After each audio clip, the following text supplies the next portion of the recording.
ครูชยุทธคะครับผมก็ร่วมกันนะครับร่วมกันสร้างบรรยากาศร่วมกันรักษาประเพณีของใช่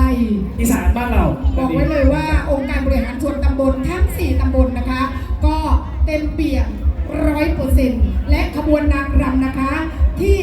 น้องๆถือพานดอกไม้ชื่ออะไรเอ่ยเนี่ยข้อมูลมาเร็วไม่ส่งเลยนะคะเนี่ยหรือยังคะพร้อมแล้วตอนนี้ไหว้ครูเรียบร้อยพร้อมที่จะทำการแสดงในชุดการฟ้อนรำสวยงามขอเสียงปรบมือเกียรติด้วยค่ะมีแก้ไขนิดนึงนะครับชุดนางรำจากองค์การนะครับนายณัฐวุฒิ ตุ๊กสิงห์